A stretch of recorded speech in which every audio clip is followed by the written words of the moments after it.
Hello guys welcome छ तपाईँहरूलाई मेरो मिनी ब्लगमा। आज चाहिँ हामी जाँदैछौँ सुकेटार घुम्न। कहाँ हो? नयाँ ठाउँ हो क्या। घुम्न जाने त भनियो तर साथी नआएर हैरान। पर्खिँदा पर्खिँदा पर्खिँदा पर्खिँदा गरेर बल्ल बल्ल आइन्। सबैको यस्तै हुन्छ कि हाम्रो मात्रै पर्खाइ पर्खाइ त 2-4 घन्टै होइन 2-4 भरिसक्यो दिनै पनि जान सक्छ क्या पर्खाइमा। त्यस्तो खतरा हुन्छ भयो होइन। त्यति चित्त बुझाउँदै अब लाग्यो हामी चाहिँ सुकेटारतर्फ। बाइकमा हिँडेको गर्दा गर्दै कतिखेर सुकेटार पुगेछ थाहा नै भएन। सुकेटारमा एकछिन म चाहिँ यसो नाचेँ अरे होइन, अनि रमाइलो गरेँ। अब एकछिन एक्टिङ त पार्नै पर्यो।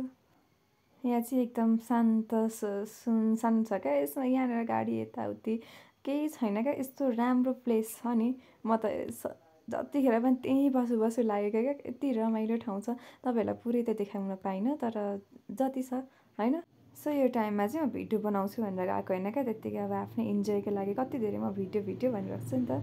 सो 1-2वटा भिडियो भए पनि खिच्यो। यस्तो राम्रो राम्रो फुलहरू पनि पाइँदो रहेछ। पहिला चाहिँ अब यो फुल सिरु भनेर सुरुमै त्यो सिरुको सानो मुना पलाउँदै खाइन्थ्यो। यस्तो राम्रो फुल पनि हुँदो रहेछ क्या यसमा, हेर्नुहोस् न। वाउ, म त यति धेरै खुसी भएको नि। तर यो चाहिँ मेरो दोस्रो टाइम हो है यहाँ पुगेको। मलाई फेरि यो टाइममा जाउँ लाउने क्या। यो ठाउँमा चाहिँ एकदम शान्त स्वभावको छ। पुरै अर्कोचोटि जाँदा चाहिँ तपाईँहरूलाई पुरै देखाउने छु है त। एकदम रमाइलो, यति रमाइलो छ नि यो ठाउँ। ताप्लेजुङमा कहाँ छ घुम्ने ठाउँ, कहाँ छ शीतल भन्नुहुन्छ क्या। तर सुकेटारको पनि यताउता भूभागभित्र यति धेरै रमाइलो ठाउँ छ नि। आउनु होला हजुरहरू पनि एकचोटि मौका मिले। अनि सो यहाँ चाहिँ हामी दुईजना मिलेपछि फेरि केही चाहिँदैन क्या।